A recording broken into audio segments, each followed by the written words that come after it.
Time for divine shot, KJ events. This real talk is the brand. You understand how we do, my man. I'm on that Friday night Nick shit, dripping in Nick shit. Up in the world, most famous arena with the clip. That's the conglomerate. The Nick's real talk, the real prominent. I'm a bit like the Omicron variants, dominant. Paying homage to the cats in the chat. That's where it's at. Cause I'm hearing that. You don't care for how early we straight facts. We interact with the mob, the gods. Up in the pod, the squad, the side. My entourage be on the job. My energy, feeling tripping in 10 books. As they cook my game plan, and my brand for loot and pursuit. Going hard like the New York City gritty committee. Cause that's the things we ain't always pretty, but we all stay giddy. And we embrace the fan base like the late Anthony Mace. We trace the logo when there's space that appear like Squarespace. Staring down on the Chase Bridge, look at that Nick City drip. The city dashes on the court, looking pretty legit. I say true to the orange and blue. I thought you knew for him a few bars to shine like stars divine to Mount Mars.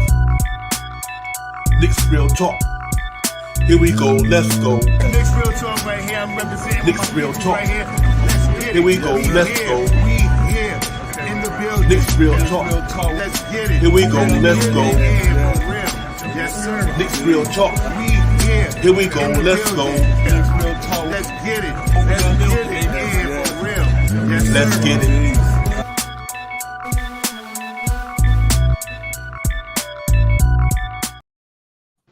Yo, salute everyone. What's going on? What's good? We are in the building. Divine Shot Power, Nick's Real Talk, episode 13 all season, man. We're going to get into it tonight, have some fun with it tonight, get into it, break it all down. But first and foremost, salute to my partner in crime, Shot Power. What's popping? Salute to you, Divine. Salute to the chat. Let's get it. Salute to the chat. Will, the Thrill, Colorado in the building. What's good? Will, Fabian, what's good with you, my man? Thank y'all for coming in early with us, man. We appreciate it. But yeah, Shot Power, man, another all-season episode, man, 13, man. We're going to talk about 3 key players for the Knicks, man, that we expecting to go out there this year. If they bring it better or even better than they did last year, I think the Knicks would be going to be a problem. Just these 3 guys alone, as we talked about with Mitch-Rob, Julius Randle, and Jalen Brunshim. You know what I mean? And we're just going to talk about them. Well, we're going to get to some other things too, man. But first of all, how you doing, my man? What's good with you? Slow motion with it, you know what I mean? A long day at work and stuff like that, but I'm good to go, man. I'm ready to talk some Knicks stuff right now. I'm ready to, brainstorm and see how we can make this team seem like they're a better team than, on paper, if you match up with some of these teams, man, we looking really, really good. So let's see if we can put the proof in the pudding.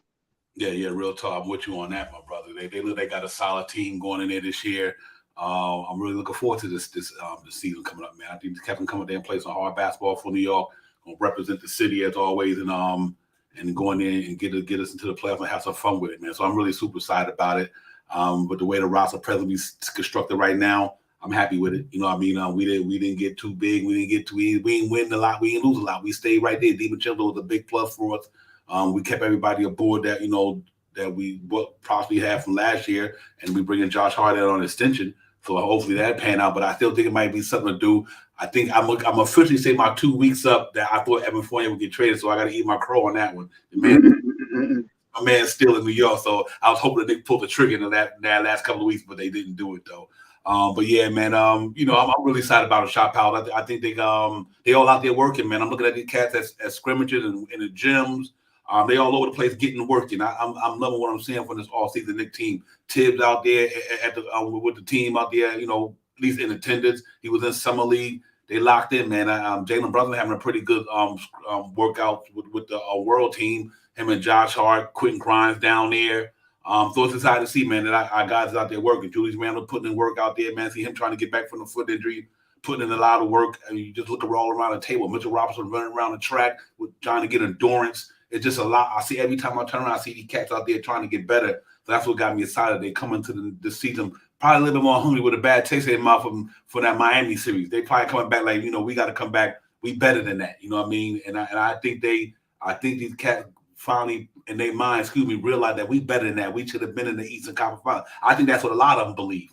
You know what I mean? And so let's see. Go. JJ, my man, salute to you. Thanks for coming in, JJ. Real talk. Yeah, you right with that phone. They got 9 lives. You ain't kidding. I Mets in tank mode, yeah, 100%, JJ. I Mets ain't looking. They might as well do what they doing, man. Hey, live to fight another year, another season. I think they're doing it right. But back to the topic. Excuse me. Yeah, Shop Powell. I'm just excited with the team, man. I really think they're gonna do some things. I'm looking forward to them being in every game, every night. Just like last year, one thing we said about they didn't get blowed out. They didn't get blowed out. They was in every game. Other than that Dallas game, And I think that's what Tom Thibodeau had to say. Okay, we got to do something different up in this piece. But other than that, they be in every game and they competitors, man. They be in every game fighting and scrapping. So I don't see nothing no different than what it is going to be this year coming into the season. I think they're going to be ready to ball out. Peace. Yeah. Yeah, there's no question about that, Devon. I think they're ready, man. And I think Tom Thibodeau got a full line of Tom Thibodeau style players. You know what I mean? These guys, we question about these guys about having a bigger style of players, stuff like that. 6'7", 6'8", doing things like that. With the height wise and stuff like that. But the guys that we got on this team, man, is going to be some gritty guys, man. And the guys that we're going to talk about tonight, man, if they excel, we excel, you know what I mean? But the Tom Thibodeau has a team that he really can say that up and down his lineup is guys that are, quote unquote, his style of guys, you know what I mean? And I think he's going to have fun with some of these lineups out here this year. And, maybe something to, change a couple of people's mind about how Tom Thibodeau plays some basketball. Have his team go on and play some basketball this year. Yeah, you made a great point there, Shah, because I do think that this is this type of team. He has every guy that he likes and stuff like that, man, that fits his style of coaching, can play both sides of the ball. They cats get after it, man. So I think he got a really good crop of players there with the ones we had and bringing in DiVincenzo. Let's see who else may crack that team and get it popping. But like I said, I like where they at for the most part. I do think they got a solid team there. Just over on some real quick footnotes, man. Let's give a big birthday shout out to the man. Patrick Ewing past day. Happy born day to one of the greatest Knicks to ever do it. We want to give him his flowers, man, because Patrick Ewing was a real deal for the Knicks, man. So salute to the cat, man. He had it popping for it, man. Too bad he couldn't get over the mountaintop. But he like a lot of other players like Carmelo Anthony never had that other star player next to him. I mean, a star player, superstar. And I think them cats never had that guy to play him. And Carmelo to me was like, I would have loved to see him play with Bernard King. You know what I mean? Shot Powers. I mean, guys that's on that level, but he never had that one player who is if I don't have it that night, can this cat drop 32? And like I can, he just never had that. Allen Houston got close to it, but he was more at the end of his reign when Houston really started getting it popping. But salute to the captain anyway, man. My man, the true one right there, Patrick Ewing, man. To throw one in there real quick, Divine. Me as a Knicks fan, I wish we could have kept Bernard King one more year, even though he was hurt. I wish we could have kept Bernard King to play with Patrick Ewing, but that's a whole other story right there. Same year Patrick got, if I'm not mistaken, signed is the same year that they traded King. I mean, I wish they could have played together. Yeah, real talk. Another dope man. I know my man brought my man in from Summer League with us last year. This year on a Exhibit 10 contract. My man Damiano, the 7-foot center was in Summer League. He was doing his thing though. He's gonna be on the invite to camp, which is only rightfully so. They bring him in there and let him help bang out in training camp and all that. So you got some guys who coming in training camp going to be playing against some NBA players now. So that's good for these guys. You know what I mean? Guys like him, 25 years old, cat 7'1", got a pretty little game here and there. So, he going to be in the gym with Roby and all these guys in the training camp and looking to see how they going to go out there and help make our big team better by sending them doing what they go through in practice and everything. And so I'm quite happy with my with this sign that young man, because even he was one of the few players, what I'm trying to say, in Summer League having pretty decent games. The badly stunk it up. He had him and Martin, these guys, and Roby and them. They had some of the better games than a lot of them. Obviously, but I think he's gonna come in and try to play. He won't. I don't know if he's gonna make the team, but you never know. I'll tell you about earlier that Andrew Wiggins for Harkenstein ever Fournier and somebody going, you might need to call him up, So it would be interesting. Yeah, but it would be interesting. But he'll be there though. And other than that, man, let's give a shout out to the New York Liberty, man. The New York Liberty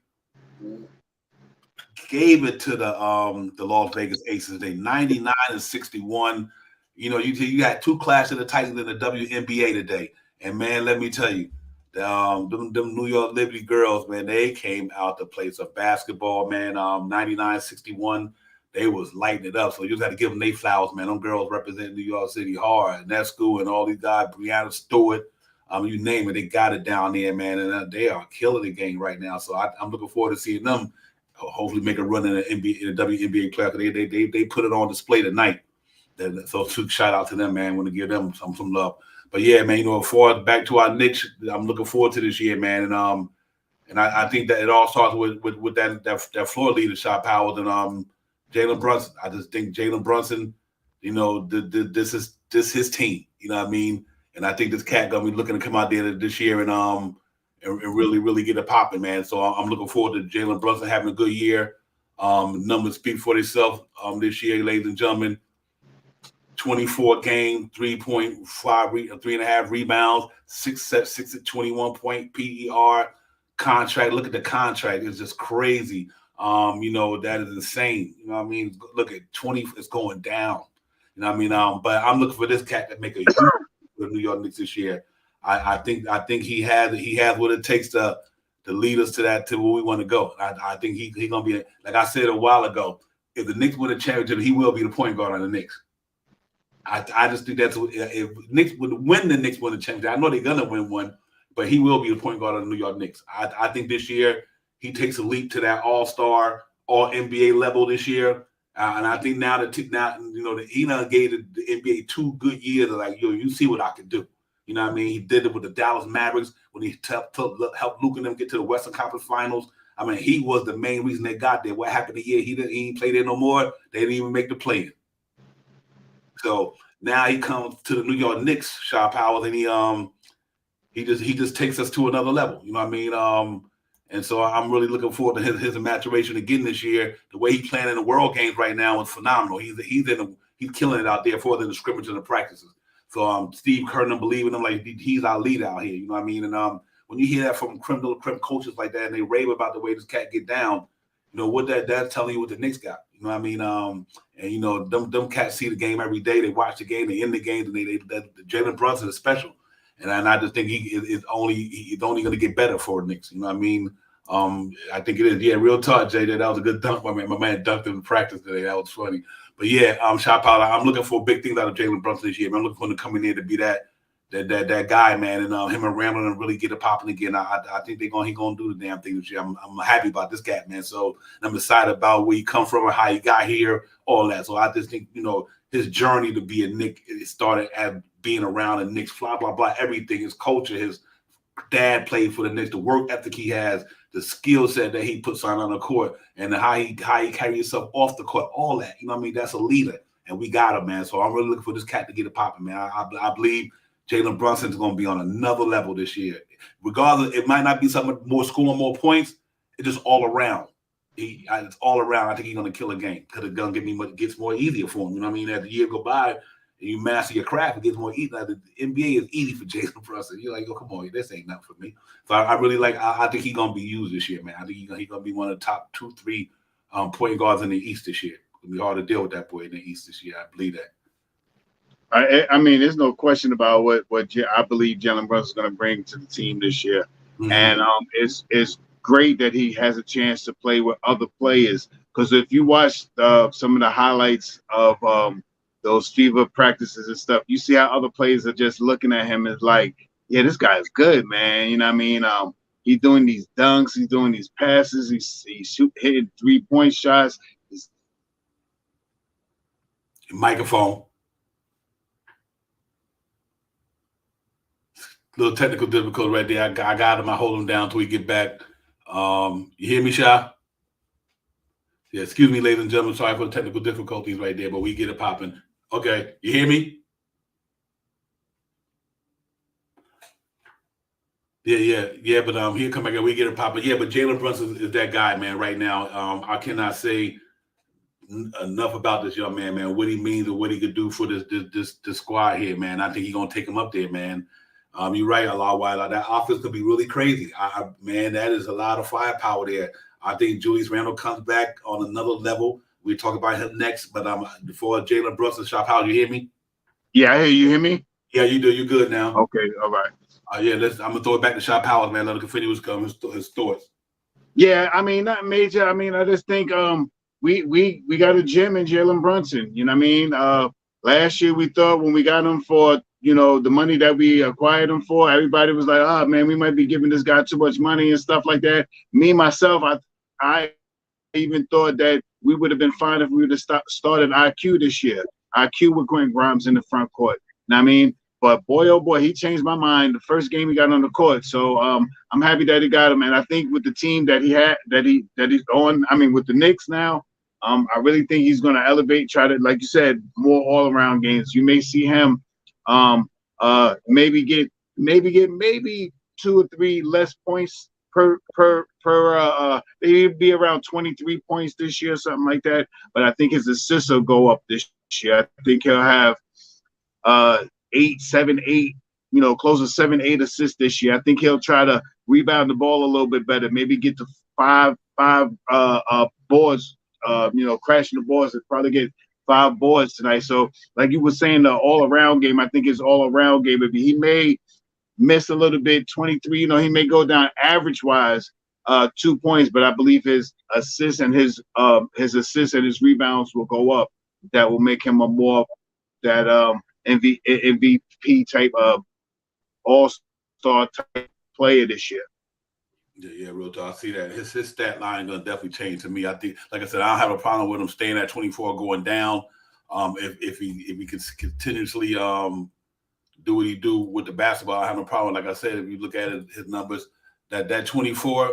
I mean, I'm more happy about the PER, the assists, all that will change. Even like you said, them go down and these 2 come up. He get you 5 rebounds a game, 8 assists. And here's the caveat to all that. That's just all about, if Quentin Grimes have a better year hitting the shot. Let's say if RJ have a better year hitting the shots, then Jalen Brunson's assist number to go up, because not that he's not passing the ball, is that they might not, some of them not making shots. You know what I mean? And so hopefully if these cats come back this year, that guys like Quentin Grimes or RJ and them, they shooting better from the floor. I think all that changes. I think it all changed. So I'm really looking forward to Jalen Brunson coming in here, man, leading the Knicks, man, to where they got to go. I think we're going to be right back at the 100 things, and I think he's going to be the catalyst to get us where we got to go. He's going to be the engine to that car, man.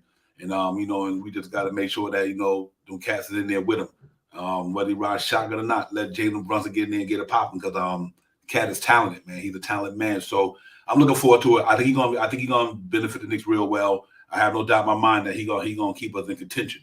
Even with the team we got right now, like I said, I'm definitely 50 win easy with the Knicks this year.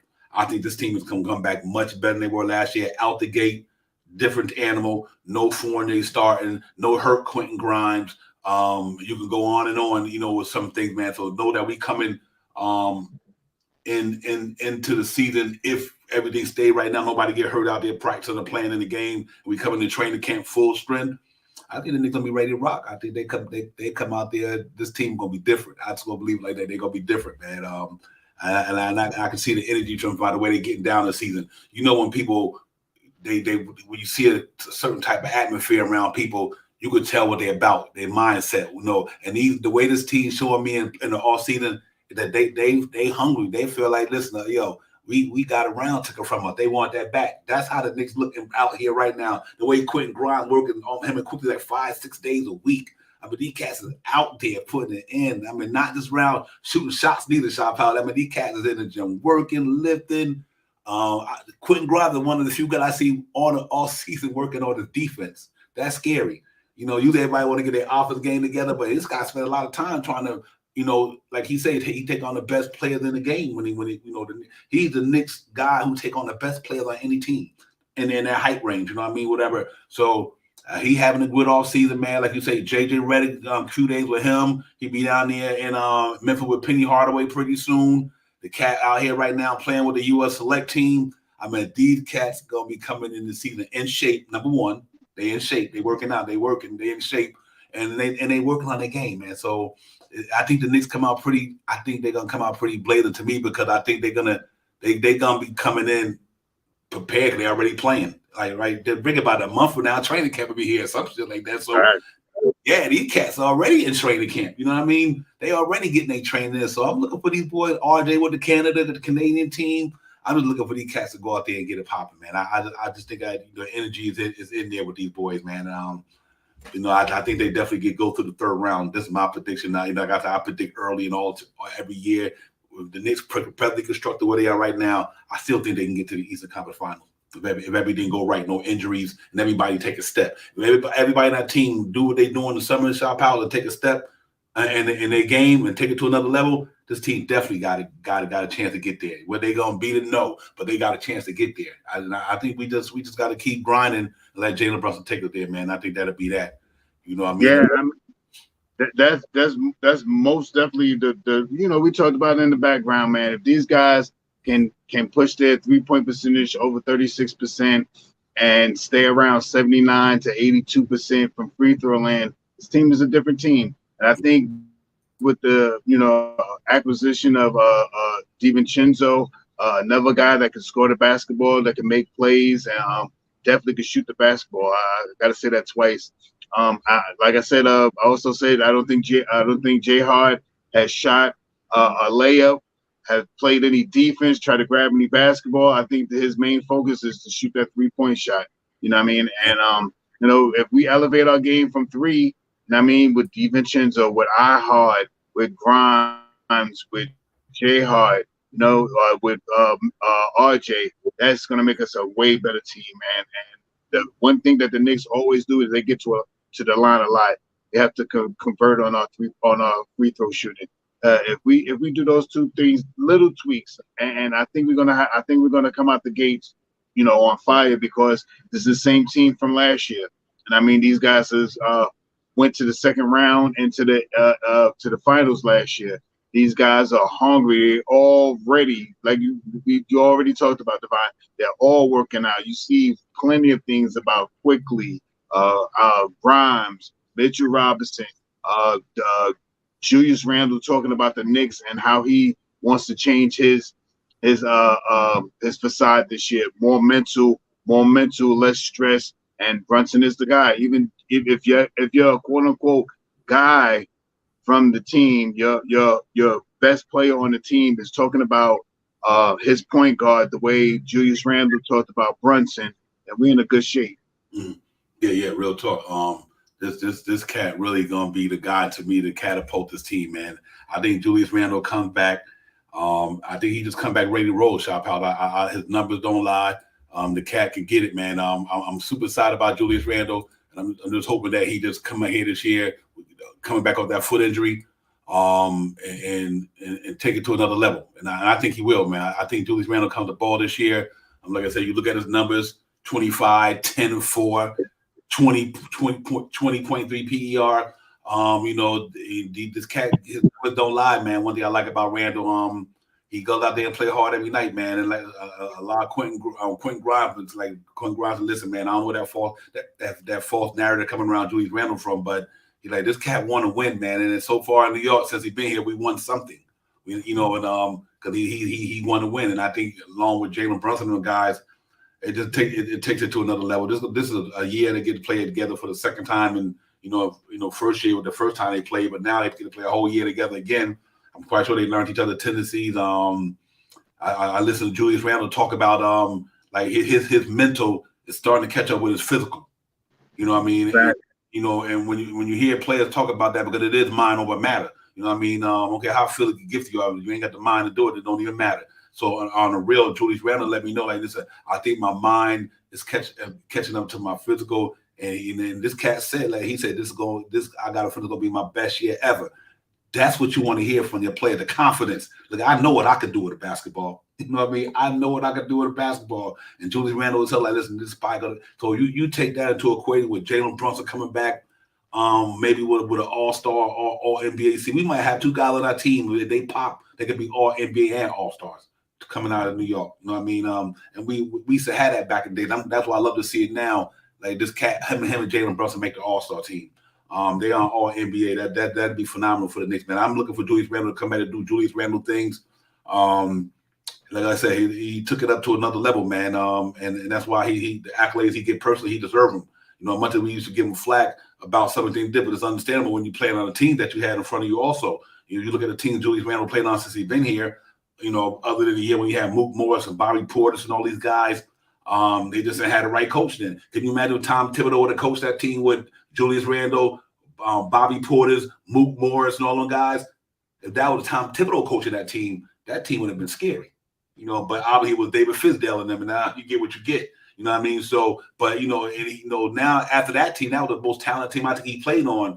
But now I think this team he got now is talented too. So, and it's trying to pay dividends. You know what I mean? They got to the second round and we want him getting injured. You don't know where they could have went to. You know what I mean? So I think Julius Randle, Shaw Powers comes back with a solid season, man, and keep doing what he's doing and take his game up to another. It's other than percentage-wise, I don't know how much he could prove on anything other than 25, 10, and 4. Obviously, turnovers, you want him to cut down the turnovers. But I think now with Jalen, he didn't have a lot of them this year because Jalen Brunson had the ball in his hand a lot of time. And I think that's one thing real quick, and I'll let you talk to this out, Shaw Powers. A lot of people don't realize that Julius Randle never played with a player like Jalen Brunson. You know what I mean? Think about that. Who can make his game better because he's just as good as a player. Jalen Brunson could do what Julius Randle could do. Well, y'all know when Julius Randle was on, Julius Randle give you 45, 30, 35, 17 or something on a good night when he popping. You know what I mean? And Julius and my man Brunson could do the same thing. When Julius Randle was on, Julius Randle was on. But I think I'm the one of the guys that just want to say, I know we beat this guy a lot about certain things, but you got to get Julius Randle his respect in New York, though. I mean, I just think that this guy numbers T for himself, and being a player that he had to come here in this big pressure city to be willing to try to be the man. You know what I mean? You got cats don't even want to smoke in New York. This cat came here and tried to be the man, Shot Power. So, and I'm happy that Knicks reward him because he's a good player now, and I'm glad that he got his mind right over the past year. We wanted to throw him up out of here only for that reason, not because of nothing else. It's because his mind game wasn't right. We got frustrated as fans. That's why we want him out of New York. But I won't take him out of here because of his game, though. Because Julius Randle can get it with anybody in the NBA. Ain't too many players that he can't get it with. Like, you can get it, I can get it. He ain't backing down for no player in the game. And I respect that when KD trying to get a popper, I'm going to get a popper too. Within the flow of the game. But he don't back down from a challenge. And I think that's why his numbers are the way they are. People respect him because Julius Randle kind of play every night. He kind of play every night, Shot Powers. And I'm happy about him. So I'm hoping that this guy's numbers can translate into some more better win for us this year. Yeah, that's no doubt. Let me put some quick shout outs out there. Salute G Money, AP, Quiet Money out there. Shy Legacy, salute. Allah Wise, if I miss JJ. Yeah, man. Another thing with Julius Randle, our number one, you know what I mean? And if he comes prepared like he's talking about, he's going to be prepared this year. He is going to be, he's going to do the same thing that he did last year and the last couple of years that he's been here, and I think Julius Randle can take a step up and possibly be another all-star caliber type guy this year again. If guys make their shots, Julius Randle loves to pass the ball to Quentin Grimes. That 4 assists can easily become 7 assists a night, passing the ball to Quentin Grimes, So, Julius, for all in all, I even dogged. I mean, I ain't gonna say I dogged him out, but it wasn't because of his play. It was because of the fit. When I talked about moving Julius Randle, and last year he fit like a glove, man. The biggest comeback from a down season that I've seen in a long time. From the thumbs down to making another All-Star NBA, making all those accolades that he made last year. What can you really say about this guy? And I mean, the one thing that I hope that he does this year is be a little bit more fluid with his game, not so much pounding the basketball on the ground, a little bit more passing because he gets double teamed. He's the second highest double team player in the NBA next to Jalen Brunson. So if he could get out there and draw that double team and kick it out to Quentin Grimes or to a Brunson, someone that's you think that's going to really hit the 3-point shot, or even RJ Barrett in the starting lineup. I mean, one thing that he did last year that I really liked about Julius Randle is he looked a lot for Mitch-Rob when he drive the ball. He gave him some hair wire passes sometimes. Some passes that it was so hard for anybody to catch the ball and try to put the ball back up. but he did look for he did look for Mitchell Robinson a lot last year. So this guy could really do some great things, man, and come back out here and really get us flying high in the first 20 games, man. I think he's going to come out here and look to be more of a facilitator and needs to score when he has to. And if he can really knock down that 3-point shot and elevate his free throw shooting to anywhere in the 80s, I think he was close to 80 last year. I think it was 70 something, 78, might be a little high. I think he was 78, 79. If he can get to 84, 85% from his free throw shooting and make those passes and players knock down those shots, you can almost see Julius Randle being a quasi triple threat when he gets out on the court. So let's get it. Yeah, real talk. Salute to the chat, man. Everybody in the building. Peace to the guard, a lot wise, line of Judah, Michigan in the building. Shot Legacy, AP. Quiet Money was popping. My man, my brother was good with you. Craig McQueen, everybody. Salute to the chat. That's where it's at. Next week, talk Divine and Shot. Episode 13. We in the building talking about the three major guys we think that can help the Knicks really take a step this year. Obviously, we talking about Julius Randle, what we really think this kid can do. And one quick thing, ladies and gentlemen, when we talk about Julius Randle playoffs, I think sometimes we get on him too much about that. You know what I mean? But it could, only been there 2 times. Yeah, not only that, but without going through all the variables, though. You know what I mean? Like when Julius Randle took the Knicks to the playoffs the first year when he was here, and this is important, ladies and gentlemen, real talk. He was the best player on the team, right? And Atlanta Hawks' game plan was to take Julius Randle's game away from him, and they did it. That was the game plan. They knew, right? They knew that we're going to triple team this guy because there's nobody else on that team who could beat us. Listen to what I'm saying. This is important. If I don't care how good of a basketball player you are, the game plan is to stop you because nobody else around you could get down like that. So I think we got to also take into consideration why he didn't have a good playoff series the first time it was just Julius Randle. RJ was just a young cat trying to get there. Derrick Rose, he was literally, and if you look at every player that was around Julius Randle starting that year, look where they at in their NBA career right now. Okay, Elwood Payton not even in the league, I don't think. Reggie Bullock just got shipped to San Antonio. Nerlens Noel just signed a $3 million deal with the Sacramento Kings. I mean, these are the guys that started with Julius Randle. I mean, and that's why I think people sometimes it's not fair to say that he's not a playoff back, but that's not true. It's just that the team we had around him wasn't that good. You know what I mean? Tom Thibodeau took Julius Randle and a bunch of guys right now who are not even anywhere in the NBA. Or they're not doing nothing. You know what I mean? So now, like I said, Nate McMillan said, you know what? Let's take it away, take Julius Randle out of this series. This is ours. And they did it, and they won it because nobody else on that team can get it popping. So we got to get Julius Randle a little. And then this season, the cat got injured about a week or two before the playoffs. Come back to the playoffs, still hurt, and get injured in the playoffs again. So I think we got to give him a little slight one to say he's not a playoff performer. Because if he was under them conditions, shot powers like he was, with the way the team was orchestrated, constructed, the talent that he had around him, and the other team key on you, I don't think nobody gonna. That's like sending 3 linebackers like Shaquan Barkley because we know Shaquan Barkley gonna get. We know we take Shaquan Barkley out the game. It makes it hard on Daniel Jones. So I think the Atlanta Hawks knew what they had going. Julius Randle, they just got to triple team this guy. And they did it, and it worked, man. Because think about it, nobody else was doing nothing. RJ couldn't get it.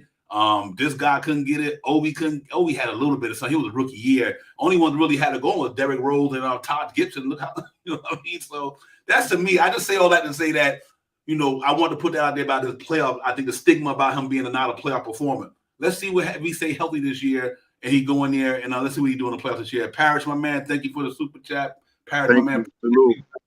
Salute, my brother. Appreciate it. Yeah, but salute everybody. But I just want to get out there, ladies and gentlemen, because I think that it'll help ease him that he's not a playoff player. But we got to look at all the variables around what reason why he didn't perform. Wouldn't perform because he wasn't good. He might have performed because the other team defense was better, and they just focused in on him and made it harder on him than who else was going to do something. Elwood Payton can't score. Reggie Bullock was iffy. RJ was in his second year, and Nerlens Noel wasn't an offense type of player. You know what I mean? What you gonna do? You know what I mean? So let's hope that we can we can get a Julius Randle this year with a Jalen Brunson and a better.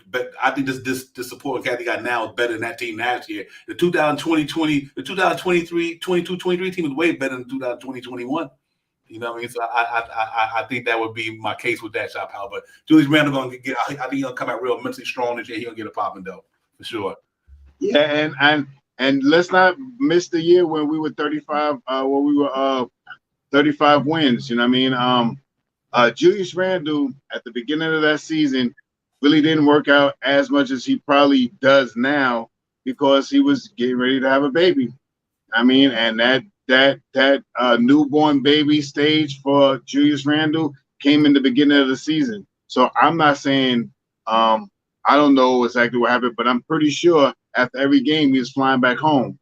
I mean, to be with his wife, and then he'll get back up in the morning to go wherever the team was and fly back home after every game, fly back home, and the stress.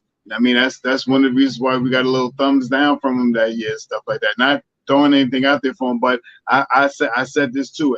It's not like I said. Julius Randle is fantastic, top 15 in the NBA last year. I mean, and I think he brings. If he wasn't hurt this year, if he didn't get hurt against Cleveland, or was it Cleveland? I think it was Cleveland. That dude stick his foot right under him and got hurt and got hurt against Miami again. I think and he still averaged, I think, was it 16, 18 points. Coming back, being hurt and stuff like that. You know what I mean? I think Julius Randle's a different player this year because the guys that's going to be around him.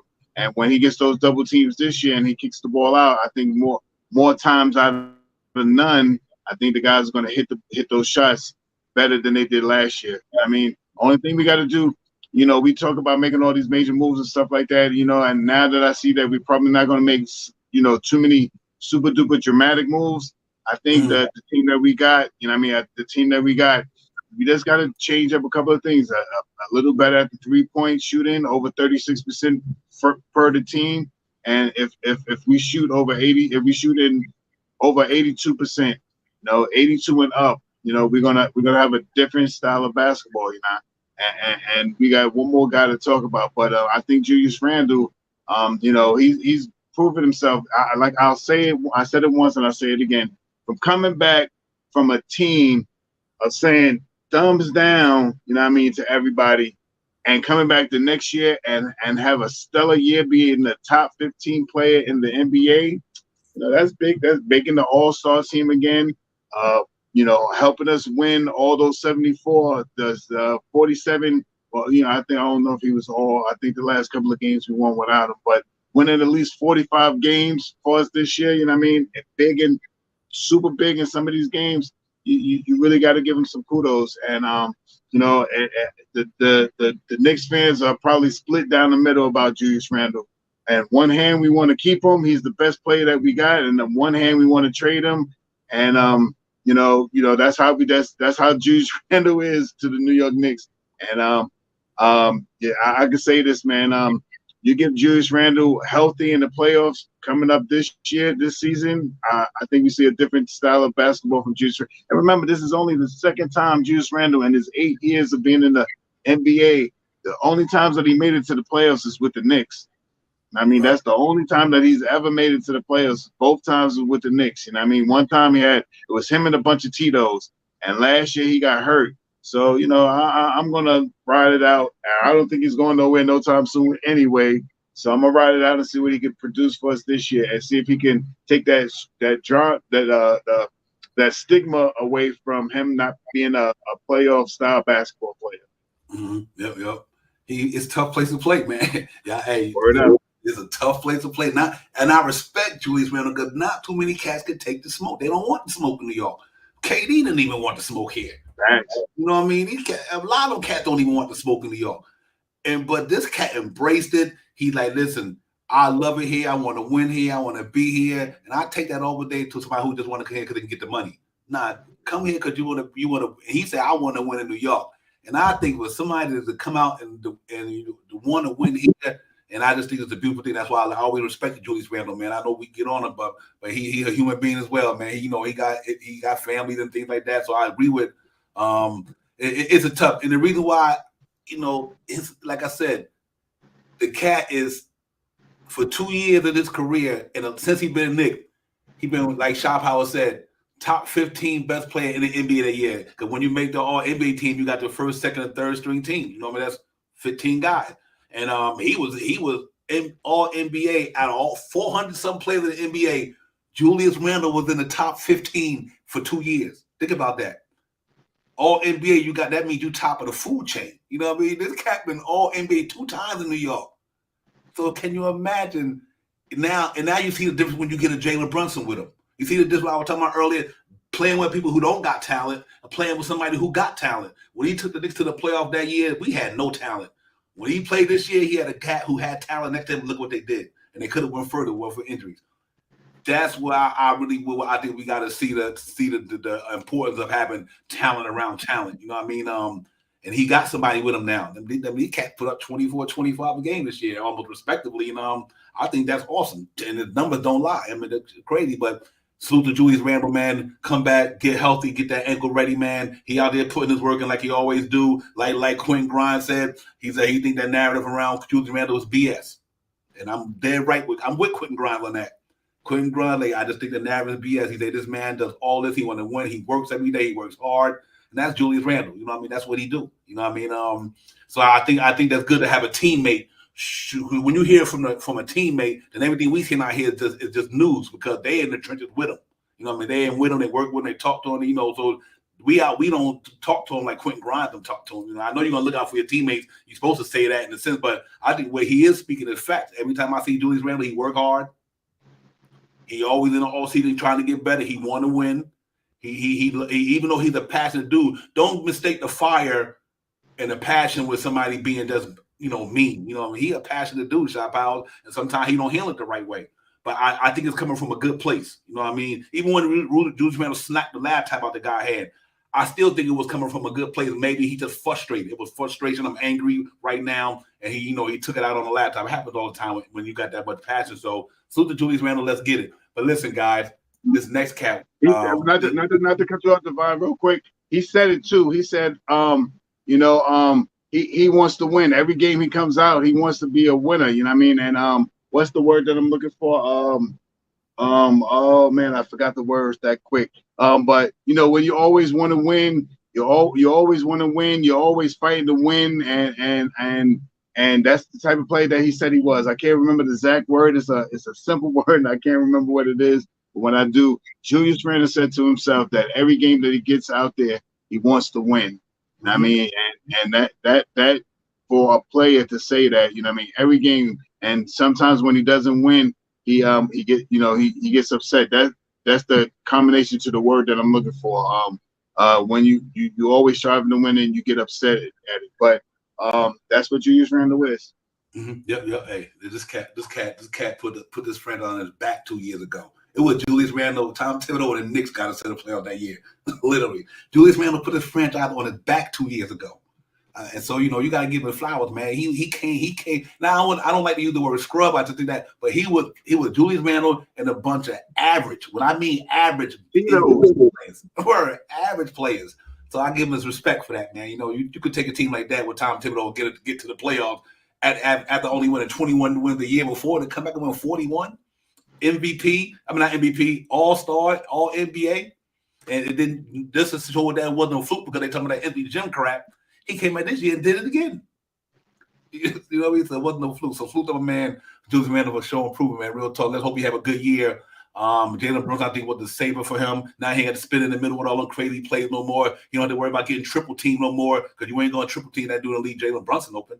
So it's a lot of things that make Julius Randle. We don't have to worry about spinning in the lane like the Transmanian Devil back in the days because trying to will himself because he know ain't nobody around him who could do it like he could do it with too much. But salute to him. But my next man, Shop Powers, I think if he have a good year, a real good year, and come back and do what he could do, if this man right here, if this man come back and play 70 games, the Knicks will be deadly. I think they'd be good to go. Mitchell-Rob, real talk. If this cat he played 59 games last year, playoffs he started wearing down a little bit. If this cat come back with a better season, with the murders of Quentin Grimes and DiVincenzo and Josh Hart, Emmanuel Quickly, these defense-minded cats. If these cats come back, he come back and he can play the whole season just about like his contract. He plays 72 games. If he can replicate that and stay on the court, because think about it, he missed 59 games. So out of 23 of those games he missed, if he was there, the Knicks probably would have won a certain amount of them games. You know what I mean? Because of his presence on the defense side of the ball and things of that nature, the offense, rebounding. So let's hope that Mitchell Robinson can stay healthy, man, because he had better numbers last year than his whole career. His points went down, but his rebounds went up. He rebounded much more, 2 points better in his career. 18 PER went down a little bit. Like I say, he only played 59 games. Contract looking good, is going down every year. But I'm looking for Mitchell Robinson to bounce back, man, and have a healthy year and try to stay on the court and just anchor that defense. Because I think we're gonna have Knicks. I'm gonna go out there and say Knicks will be top three defensively in the NBA next year. I think their defense is legit. I think Quickly, Grimes, McBride, DiVincenzo, Josh Hart, Mitchell Robinson. If RJ's taking up another level a little bit, get to the year before defense, Randall put in effort, then it all depends who's going to be at that 4th spot for New York. If he got a defense-minded game, then the Knicks will have a pretty solid defense team. But it all start with that dude right there, though. He got to play them games, Shot Powell. If he can stay healthy and stay on the floor for the Knicks, and Quentin Grimes will take that step, the Knicks is going to be tough. They're going to be tough to deal with on the defense side of the ball. That means you got defense on the wing and you got defense in the front court. I think we just probably one more player at that power forward spot. There's somebody who can, we would hope that it would have been Jericho Sims or somebody, but we just need that one dude to go along with Mitchell Robinson. Hartenstein plays a certain type of great aggressive defense. I think they're pretty ready, and I just want him to be healthy. If he be healthy, then we got a lot going for us this year coming into the season. Yeah, Mitchell Robinson, that's my guy, man. And I even this year, to make the team better, I had made up some stuff to see if we could get another player in his position, someone that can stretch the floor a little bit, make it a little easier for the guys to score the basketball going to the hole. A lot of times I watch this tape, man. There's some good things and some bad things about watching Mitchell Robinson. Mitchell Robinson doesn't really have an offensive game. A short jump shot, sky hook, jump hook, take the ball, back you down in the post, and turn around and lay the ball up. That he doesn't do, but he intimidates everybody on defense. He grabs rebounds, and one thing that Mitchell Robinson does great, and a lot of people may not notice it, his rebounding is a team style of grabbing rebounds. He is the guy that makes it easier for Julius Randle, R.J. Barrett, and so on and so forth to grab those rebounds, to grab the rebounds. He boxes out players, so it makes it easy. So yes, he doesn't get as many defensive style baskets, but what he does is he pins people to his body and shuns them out of the way with his shoulders if he's down low, and it makes it easier for the team to grab rebounds on the defensive end. This guy, Mitch, is number one, top 5, top 3 in the NBA in offensive rebounding. And with this team last year, the way they played, we needed that. That's exactly what we needed last year. Numerous times of offense to get back, offensive rebounds to get back to shoot the basketball. And that's what Mitchell Robinson did for us last year. What I hope for Mitchell Robinson this year is maybe he can develop a jump. I see him playing in the gym with his homeboys with a little jump hook and some moves that he got. I hope he can try to implement one of those moves this year to just make defenses a little bit more aware of what Mitchell Robinson can do. Mitchell Robinson in the offseason, every year you see him dribbling between his legs and behind his backs, and even once or twice last year you see him freeze somebody at the 3-point line and just go right by him and go dunk the ball. I hope we can see a little bit more of that this year from Mitchell Robinson, man. Mitchell Robinson is a staple in Tom Thibodeau's offense, a guy that can grab rebounds and intimidate on the defense. And Mitchell Robinson definitely that he may only get one point whatever blocks per game, but he almost blocks 6 or 7 shots in the paint when people decide that they want to try to challenge him. So you don't see people challenge Mitchell Robinson as much as you see people challenging iHeart. You know what I mean? So that means something. And if he could come back in here, if he could get his free throw shooting up to 60%, you know what I mean, and maybe develop a little jump hook game, we got a winner chicken dinner. Yeah, real talk. Hey man, listen, Mitchell Robinson to me, it's just all about staying healthy, man. And like Clyde was saying a lot of games. When Mitchell Robinson in the court, he could dominate both sides of the floor. Literally, he like this cat. I heard Clyde so many times saying, if this cat's on the floor, he could dominate a basketball game because there's not his athleticism as a 7-footer. Now he done grow into that size. I mean, even think about this here. The year he got injured when the Knicks went to the playoffs. It could have been a different scenario if Mitchell Robinson would have played in the playoffs against the Atlanta Hawks. You know what I mean? We only had Nerlens Noel, and Nerlens Noel had a good year that year, but still he ain't Mitchell Robinson in a lot of phases of the game. From a defense standpoint. So I think he come back this year, stronger, better. He just had a little. He was born and all that. Good salute to him and his significant other. They had a childbirth by maybe like a month ago or something. So I know he just but he out there working, running, he doing what everybody else is doing. He out there in the gym. In the gym, working on their physical bodies and their mentals and trying to get better. And that's all we can ask for them coming to the season. They just got to get better. You know what I mean? And I think they will.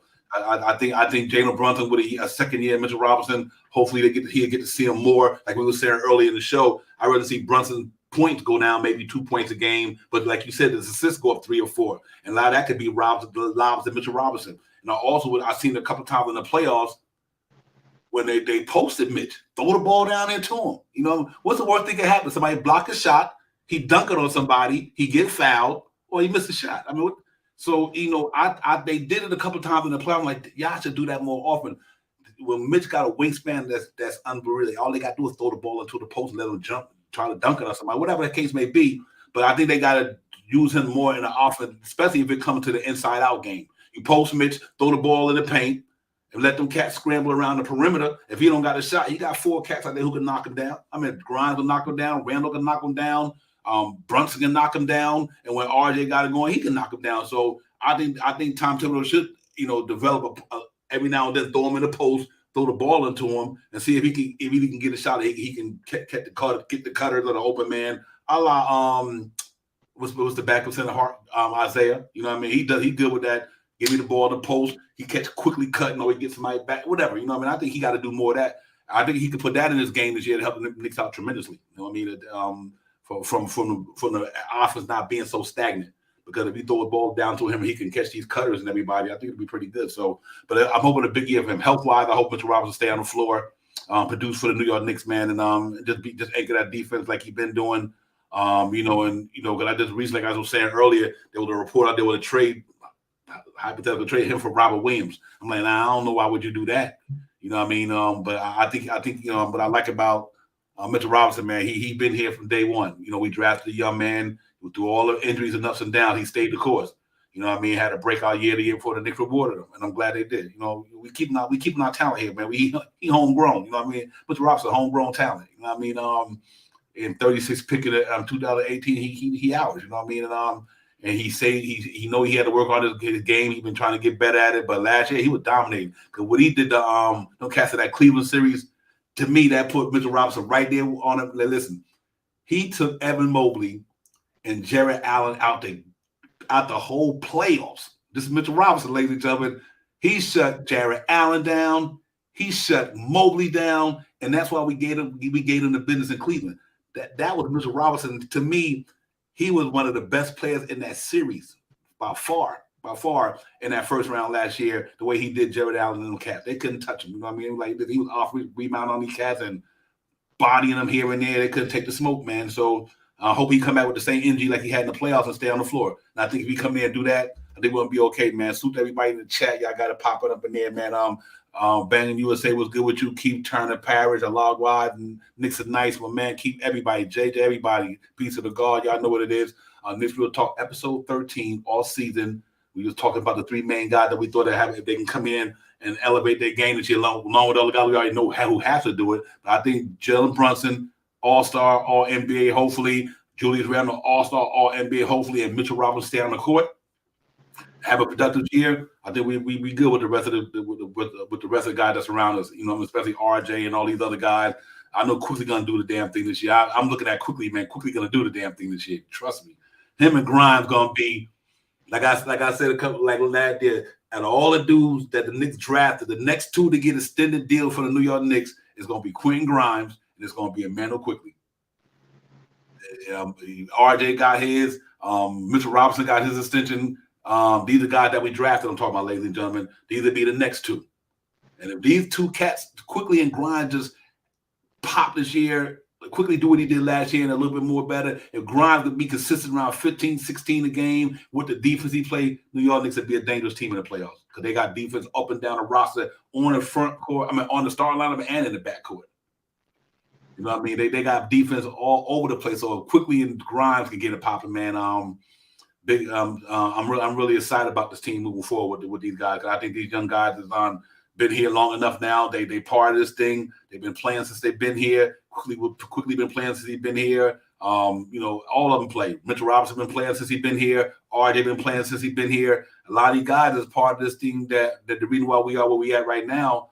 You take out Julius Randle and what's his name? Jalen Brunson. Our starting lineup, we drafted them dudes, Shop Powers. You know what I mean? We drafted Mitch-Rob. We drafted Artie. We drafted Grimes. So you got 2 free agents and 3 cats that we drafted in that starting lineup, and look what it's doing. And they're young too. You know what I mean? And these cats been doing this with the Knicks since they've been young kids. RJ 18, he's still doing it. You know what I mean? He came in the league with the Knicks starting at 18 years old.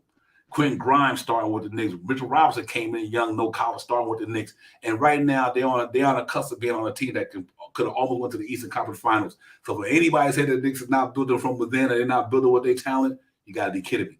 Look at that roster. All the cats we drafted these dudes, man. Salute to Scott Perry and them cats for keeping. Back in the day, we keep a year or two and we get rid of them. You know what I mean? We don't. So I'm happy about the how would I say, the camaraderie that's built around the Knicks because they letting these cats develop as they walk, and they walking down, they starting to talk, and they're gonna be running. This year, the Knicks will come out to get running. So I think Mitchell-Robinson is a part of that thing, man. I'm happy for him, Shop Powell. I think the Knicks doing the right thing by investing in the product that they drafted.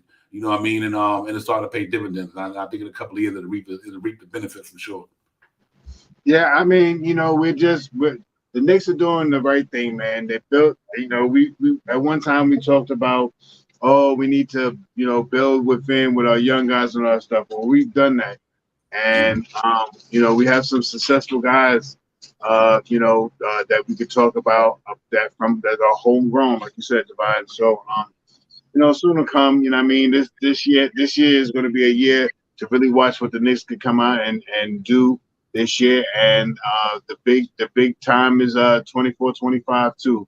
I mean, we still have some time to build this team to get to where we want to get to and how we're going to make some moves and all this stuff. The salary cap is going up and yada, yada, yada, and all these other things. So the Knicks are moving. This is the first time that I can say a front office have really, in a while for this New York Knicks team, has really sat back, not overpaid for anybody, try to touch base with all teams, you know what I mean, just not overpaying for no one player. And, you know, I feel great that we got a front office and Leon Rose and his staff that, you know, set a price. And I mean, today's price is not tomorrow's price. So, you know, if what we want to, we offering you this, that you want that? No, we ain't going for that. That's too much. There ain't nobody listening to that. And I like the way that they making moves this year. You know what I mean? So, you know, we still waiting for Leon Rose to make this quote unquote all-star player.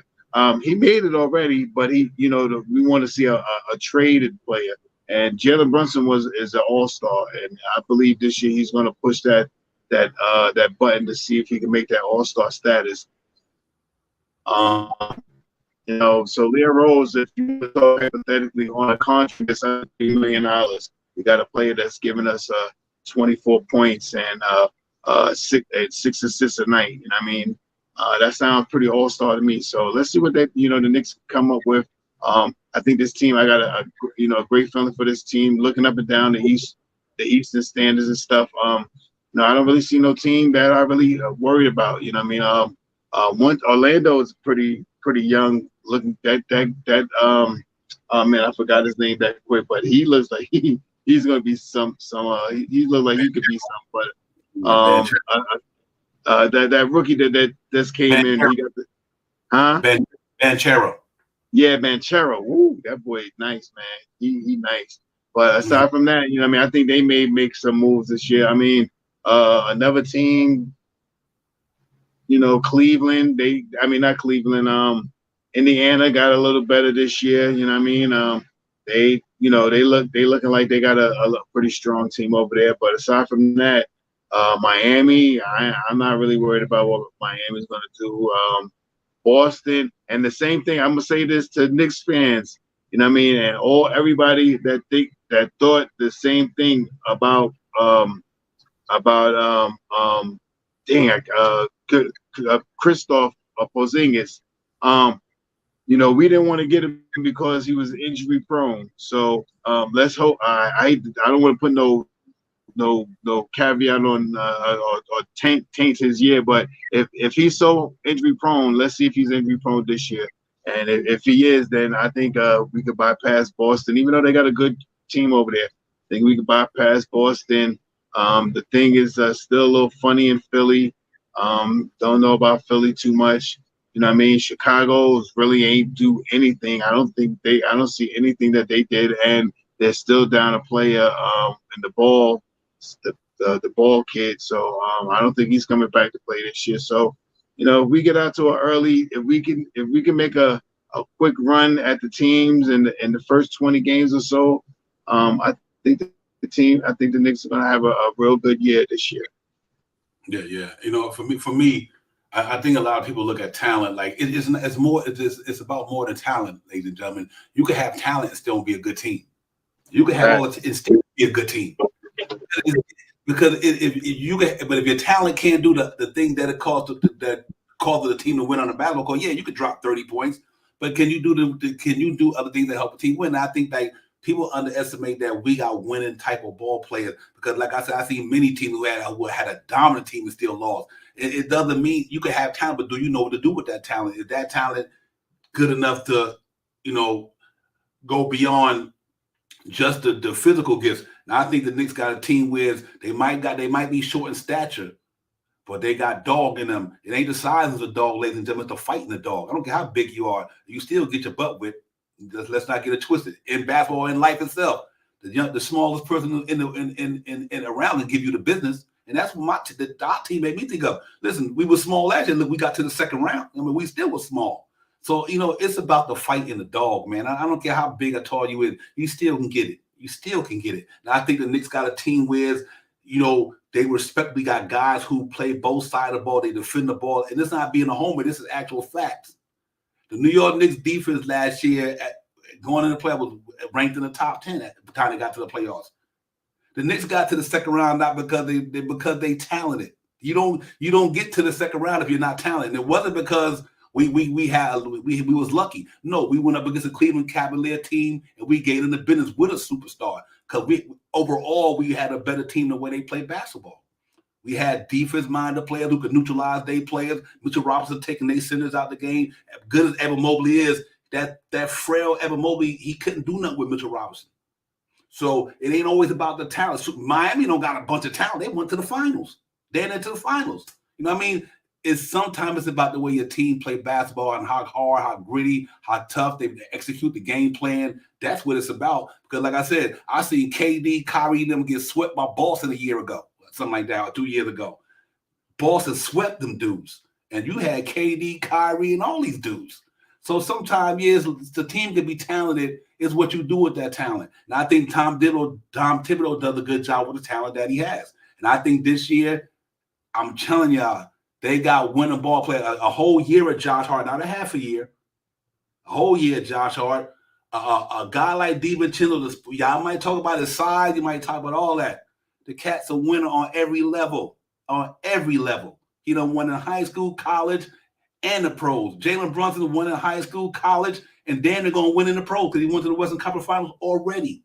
I take that talent over anybody who just got skills. Skills don't, you can have skills, but that ain't everything. You got to have the mindset to play basketball too. So, and I think the Knicks got that. I think this team is good enough because of the way they play basketball and the unselfish nature that they play basketball. And they coach, they exemplify their coach. They are some gritty dudes. New York City, the Knicks is gritty. You never thought a guy like quickly, frail as he is, as gritty as he is.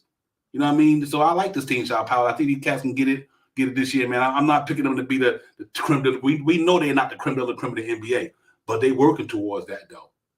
They getting there, and I believe in the next 2 or 3 years, Jalen Brunson will get the Knicks to the NBA Finals. And I just think that they just that one player away from being that top team. They ain't there yet. They still, but y'all got to give them respect for where they at. The Cats 47 wins last year, playoffs, and still didn't have a good year all around to me, numbers wise, free throw percentage wise, 3-point shooting wise, injuries. They still didn't have. They could have won more games than that. They just would have hit free throws last year.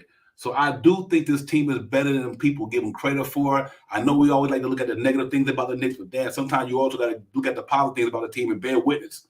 Bear witness that the Knicks is a good basketball team. They ain't always got to be about the Knicks. Julius Randle sucks or the Knicks ain't that good. Nah, they numbers don't lie, man. Numbers don't lie. Knicks got to the second round, 47 wins last year. That wasn't no fluke. Tom Thibodeau had after that 10-13 start, I'm gonna change this game plan up. I'm gonna put some guys on this court who gritty, who could defend the ball, and they can get it popping. He did that. They turned the season around. They got the 47 wins, gave Cleveland the business, and played Miami and took them to the depth. They could have got further. So it's nothing else to be said about that, Shaw Powell. I think that's what it is in New York. The Knicks got a good team. We should be proud of that, man, for real. Your mic, Shaw. That's my fault. Yeah, I'm down with you, Divine, man. I think I think the Knicks think highly of themselves, and I think highly of them too. I think a lot of the stuff that we're talking about how they're gonna, how the play style is gonna be and stuff like that. I think they're already going to be talking about that. I think they're already linked up together. They're already hanging out together. You're seeing them hanging out and doing things together. They're like a, quote unquote family, you know what I mean? And these guys are really being with each other a lot, you know what I mean? Chemistry is being built within this team, man. And if everybody's striving for the same thing, they're gonna come out, they're gonna come out a little better than they did last year. Help.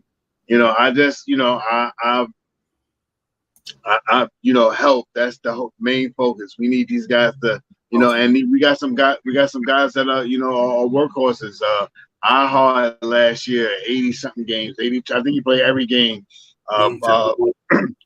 IQ, 81 games or something like that. He's a workhorse. Julius Randle, 70-something games until he got hurt. You know what I mean? RJ was about 69, 70 games, 68, 70 games, but even with that finger laceration, that was a wicked finger laceration that he had.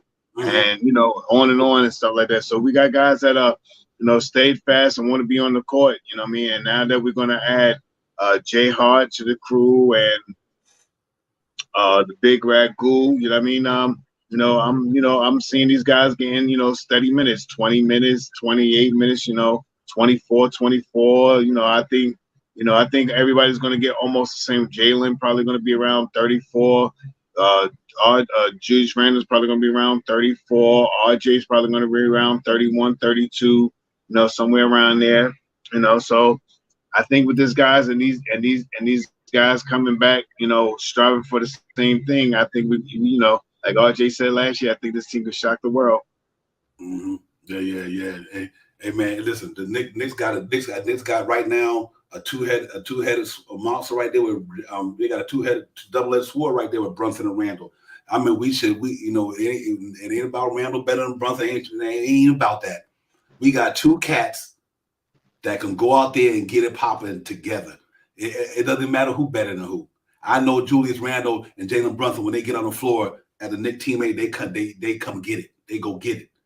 They go get it. Randle go get it. Brunson go get it. And RJ this year, hopefully he go get it. Come back stronger, better. Trying to tune his game, playing with the Canada team is helping out a great deal. So these guys are going to come into the season in shape. RJ grinds it quickly, like I had I think episode with 11. We had if RJ grinds it quickly alone, them three have a good year. The Knicks is good. if Randall didn't go down in the playoffs and quickly didn't have a bad player, then he got hurt or grind. Hopefully these guys that we was hoping that last year took another step. And if they take that step, then the Knicks is good. Because if quickly would have had a decent playoff, we would have beat Miami. You know what I'm saying? Shop out. The man had a bad playoff series and, a bad playoff. And that happened. Young guy, that happened. And even Grimes, his defense was spectacular through the playoffs. But he didn't really have an offense that we wanted him for us. Because when Randall was hurt and RJ and Brunshim were the only ones that had it popping, we need that one more guy to help us out. And we just didn't have it. Or at least they wasn't ready yet. So hopefully this year, quickly more ready, Grimes more ready. Hopefully the acquisition of DiVincenzo helps out a great deal. And we find that power forward just to fill that fourth spot that could play both sides of the ball and give us the defense we need and give us an offense scoring to Randall get back in there. I think if we find that and we get that chemistry going on, I think we'd be okay, man. I like this team. I'm ready to see them roll. I can't wait to the season get here. I'm really looking forward to this team, man. I want to see their style of play. And I was listening to some coach Tiz, the way he was talking about the things that they hopefully that they are going to implement. They were implementing. They want to get better at. He talked about that, which was the quick movement now with DiVincenzo there. You think about that second unit shop, how them all runners, man. Quickly can run the court. DiVincenzo can run the court. Josh Hart can run the court.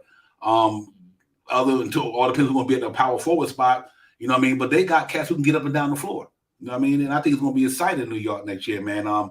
And like Jay Wright said, DiVincenzo going to make the Knicks a winner because he made them winners. The cat won on every level, ladies and gentlemen. He ain't got to be a superstar. He need to be that sort of like a glue guy, I guess. The guy who can go out there and get it popping. I think his defense is going to be underrated. They're going to love him in New York. They're going to love this cat, man. And I watched the cat play collegiately and seen him play in the NBA, and the cat got something with him, man. He got the mentality, junkyard, lunch pail. You know how we talk about a subway rider, taxi cab rider type cat.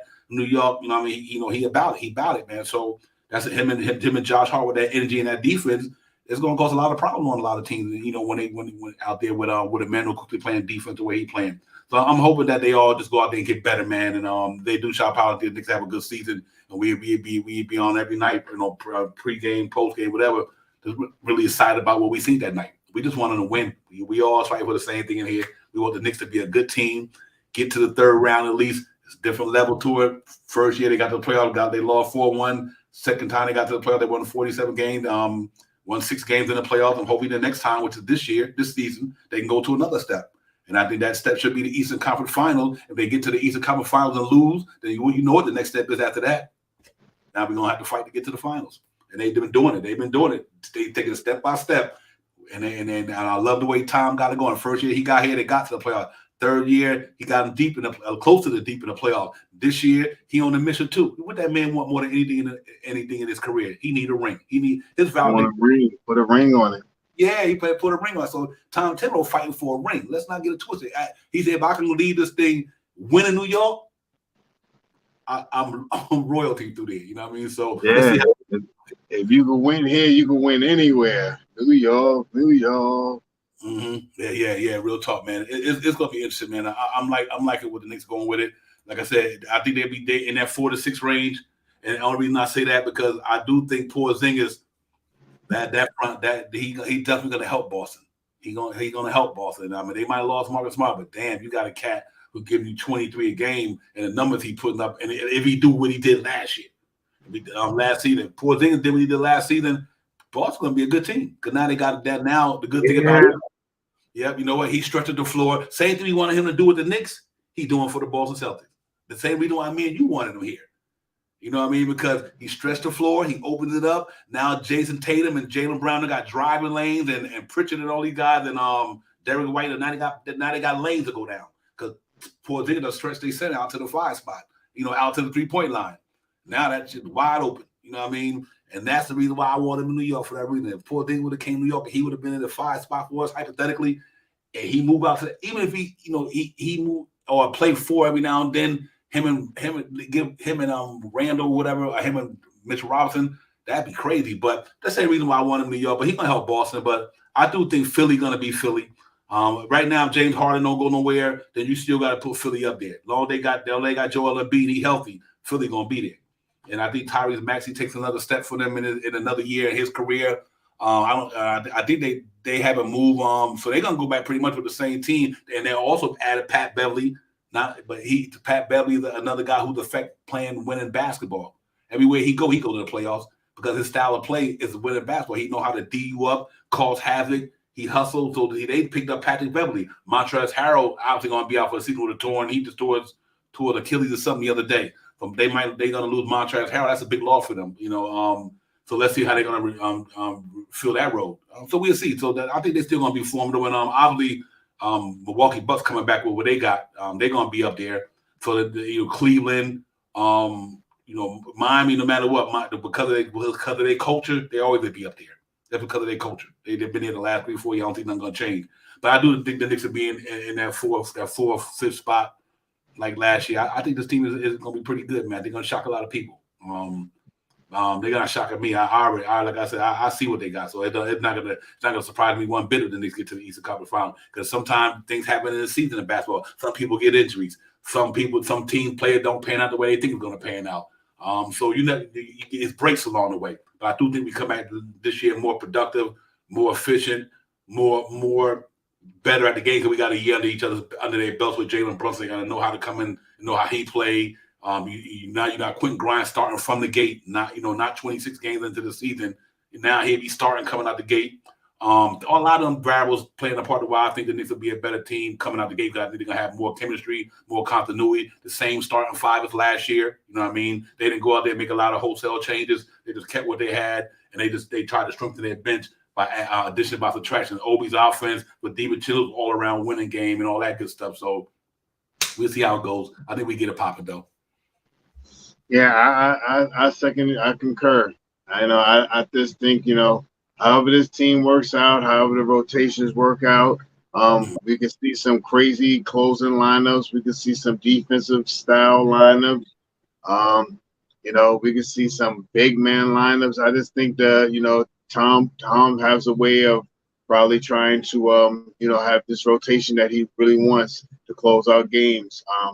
And last year, you've seen Brunson and IQ closing out games at times with RJ sitting on the bench. You've seen Josh Hart in there. There's so many ways that this team can really maneuver their players around to put players in certain positions to help them win.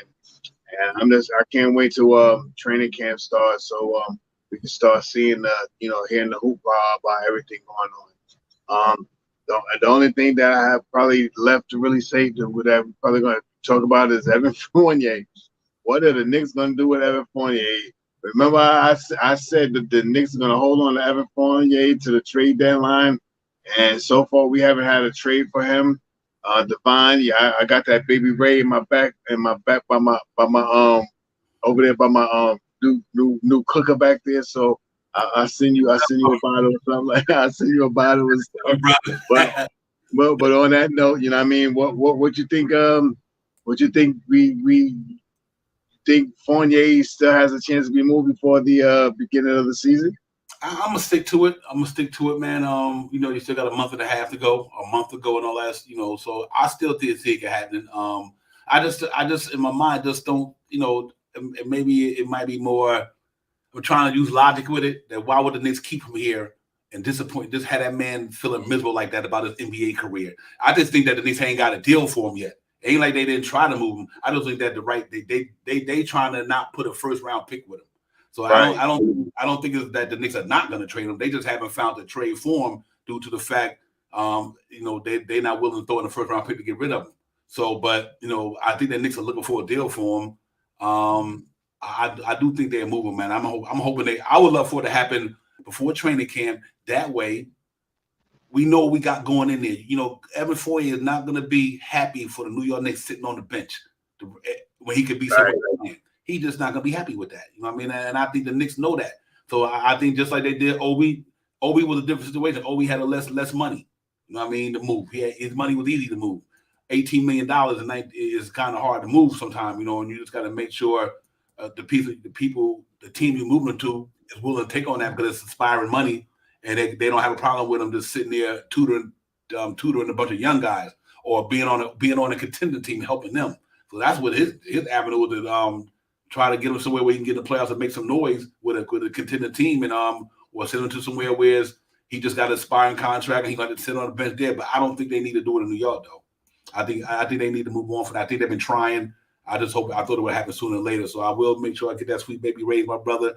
But I'm confident that they trying to move him. There's no way you can keep him around like that. It don't even make sense from a positive standpoint. From he's gonna be pouting shop house. You think if he did it in the all season, can you imagine this cat not playing basketball for a lot of cats out there getting burned? Derrick Rose got up out of here.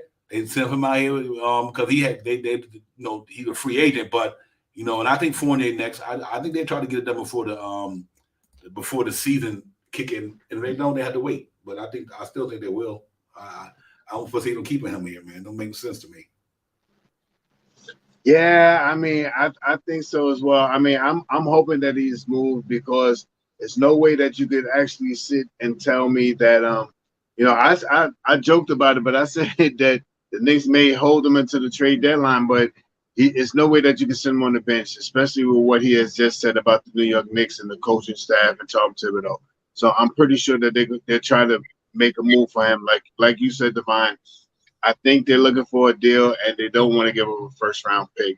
I mean, I think that's the main focus why they haven't got a deal done already, because I don't think they want to relinquish a first-round pick to go along with Fournier for no reason. I don't think that's going to happen. But you see what happens.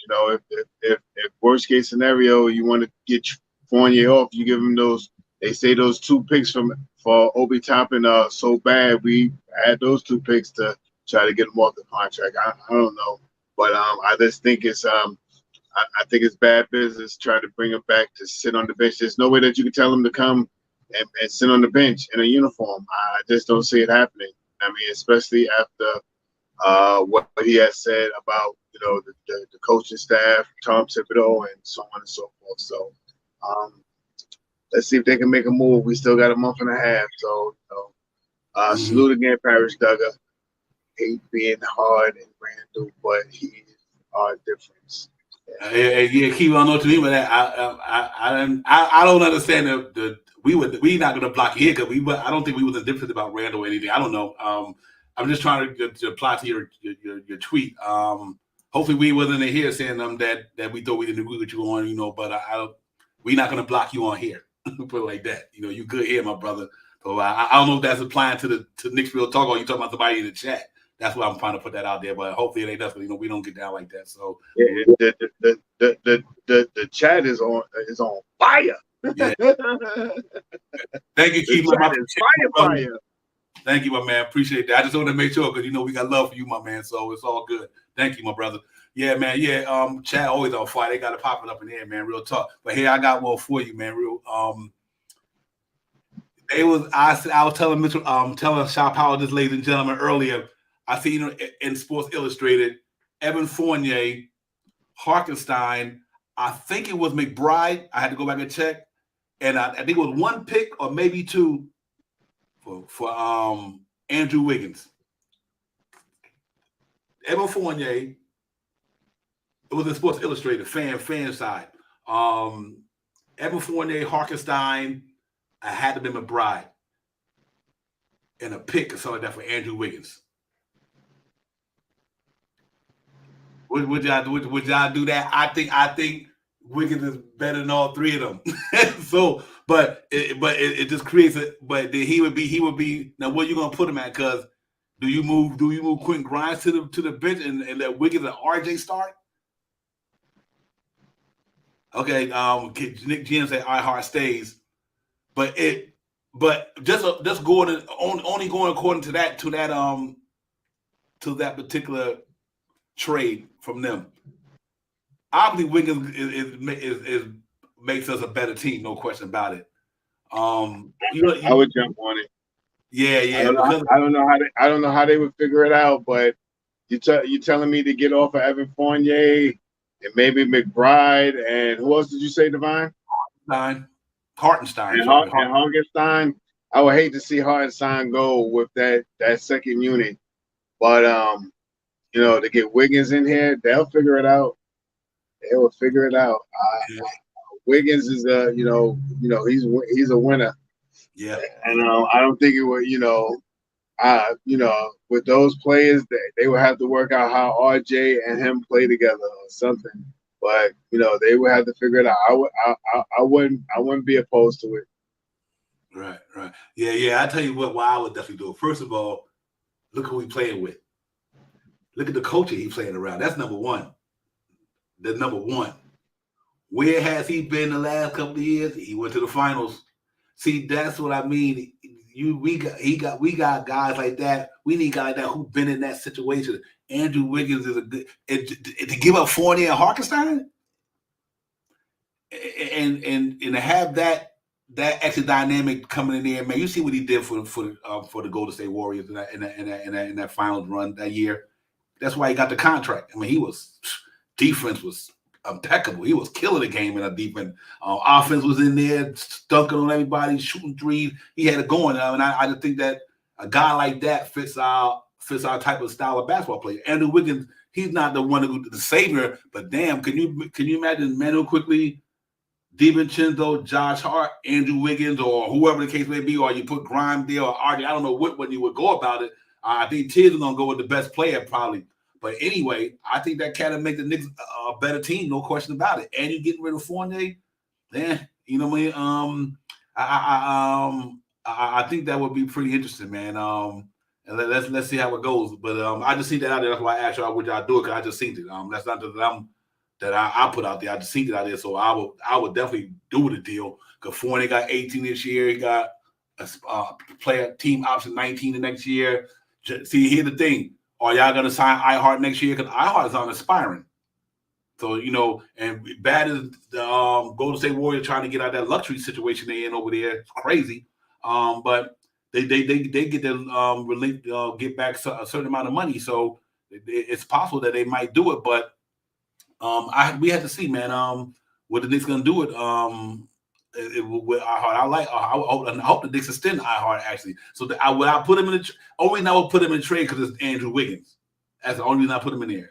He ain't Andrew Wiggins, and neither is Evan Fournier, and so I will have to definitely do it, man. I think Andrew Wiggins is making a solid more team. His playoff experience, his skill set, playing around Steph Curry and Steve Kerr, he learned from the best the last 3 or 4 years of his career. He's been amongst the creme de la creme in the NBA. So guys like that with that type of character and being around a winning culture, he's been around a winning culture for the last. He bring that same mentality over here. He understands who Tibbs is. Tibbs don't draft him. They know what he is. They know how he get down. Or Tibbs draft, he was there when Tibbs was there. So I think the Knicks might do that. They might be willing to take a gamble on that. He got his contract is not bad, 23, 24 year. He's right about 100 for 4 years. He just signed. Fits the timeline of everybody on that team in a 4-year deal, a 3-4 year deal. When them contracts is up, then that's a good thing about that. Jalen Brunson's contract and Randall's contract and all that, whoever contract come up, it fits that timeline because the time they get to theirs, he have 1 year left on his deal probably. So it's not a bad move per se, 1 or 2 years to go for him to get rid of Evan Fournier. Your biggest loss will be iHeart. That's a tough pill to swallow. He's been playing some good basketball for the Knicks. But at the same time, he's not Andrew Wiggins, though. We talking about a guy on the wing who could do what a lot of our other defenders can do, and he got a nice little wingspan there. So he makes us a better team defensively, no question about it. Offensively, he can get it. He can get it when he got it going. So it'll be interesting to see. I would really be interested to see if let me put comment chat up there and I'll get everybody else. Excuse me. He said if all holds for Aldebaran, we should have 2 first rounders. Yeah, that's true. Yeah, you're right about that. Absolutely. I mean, the Hartenstein position is easy to replace. You can replace that for sure. And we got guys there, like I said, that's not a hard backup center spot to get. It's not hard. So if that's the case, when Nerlens Noel, he just signed a $3 million deal with the Sacramento Kings next year to bring Nerlens Noel back. If that was the case, you know what I mean? It's not like but to get Andrew Wiggins and get off Fournier contract and Hartenstein, I just think Andrew Wiggins makes us a team that now when we get into that second round, he can play guys like Tobias Harris, Jimmy Butler. He can defend them guys at that small forward position who could get it. Like Andrew Wiggins can guard these guys. You know what I mean?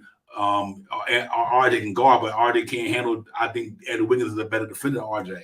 I think Andrew Wiggins can help guard them small forwards in the NBA on a team like ours. You know what I mean? So I don't have a problem with it whatsoever. I think that'll pay dividend. But it was a trade out there, Shot Powers. I would have to do it, no question about it, though. And Shot Lexi. Yeah, I'm sorry, real quick. Shot Lexi said Nathan Hunt. We'll get into that in a minute. Shot Legacy. But go ahead, Shot Powers. It's the name for me, Wiggins. He's a big time player. Could he come in and, I don't know. I mean, I guess, it's because of Evan Fournier's contract, because you can't offer RJ Barrett for it. But man, it's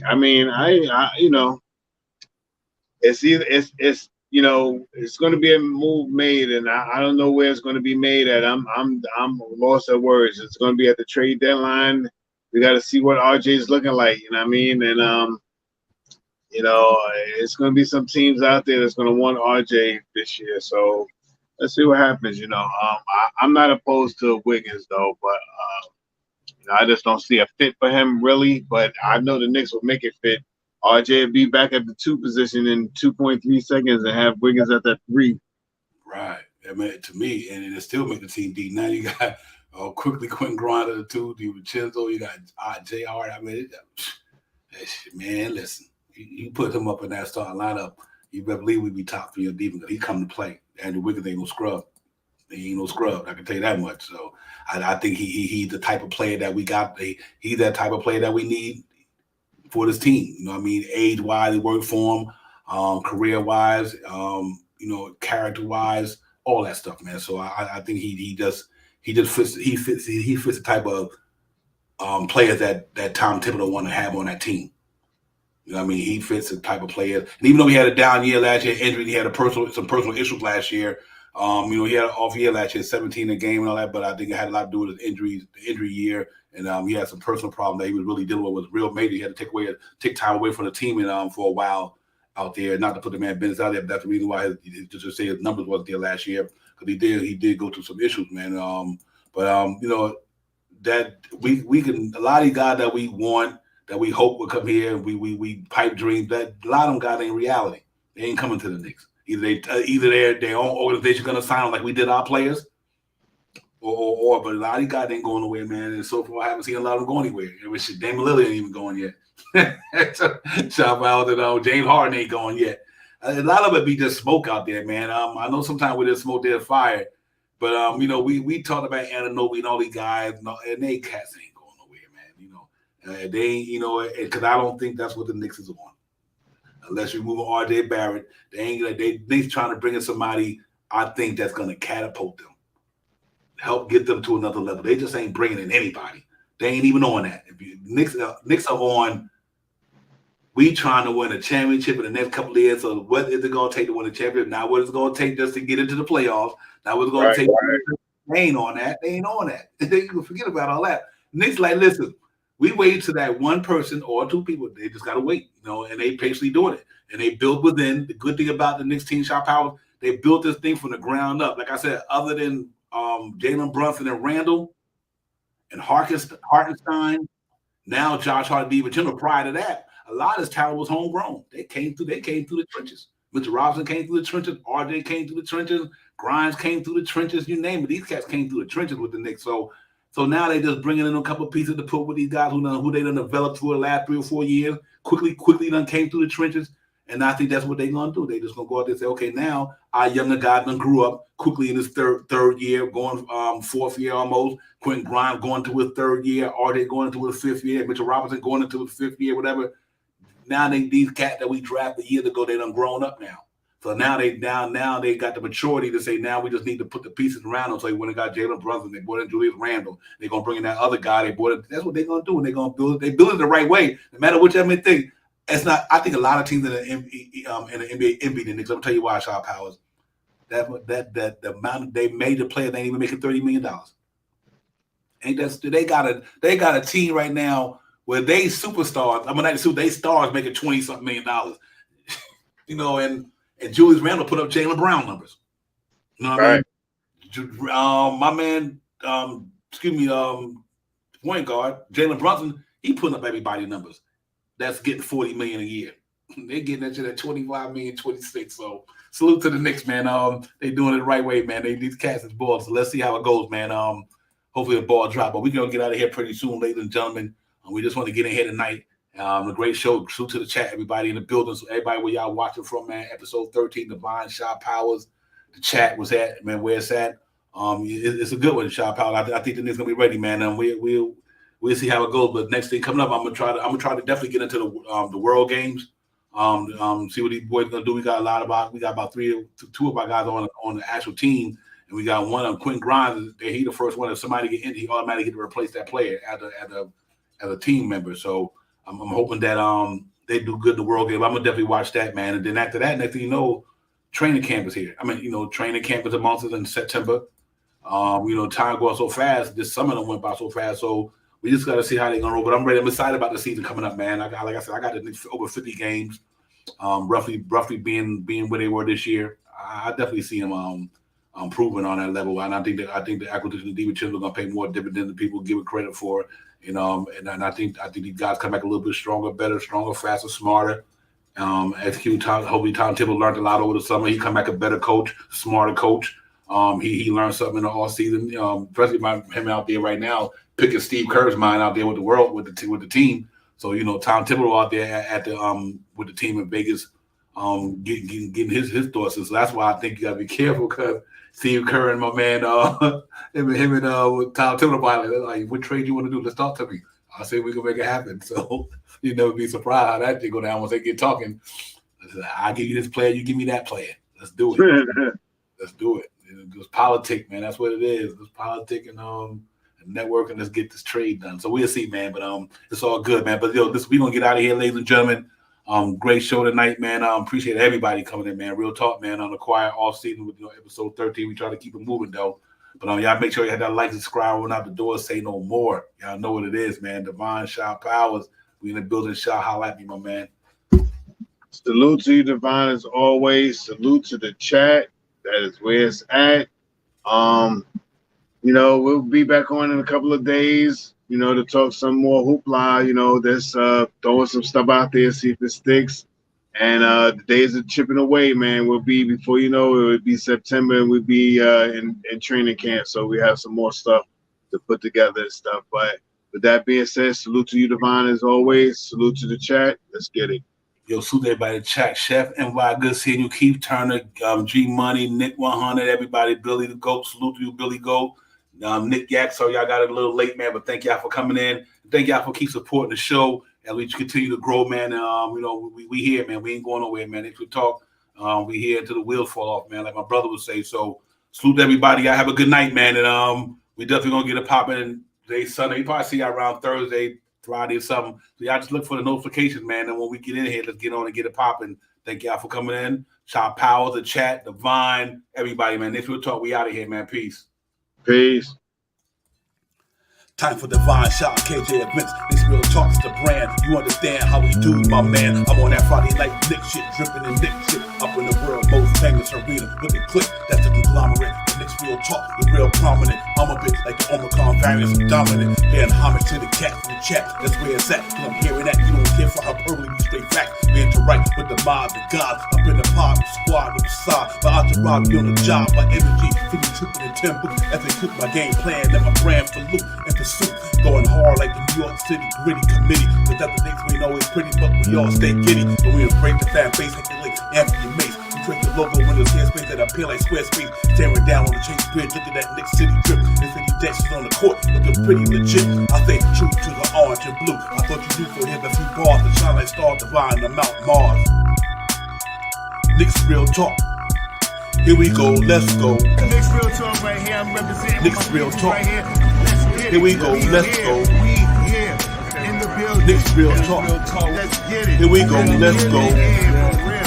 Yes, sir. Knicks real talk. We here. Here we go, in the let's go. building. Let's get it. Let's get it. Yeah, for real. Yes, Let's sir. get it.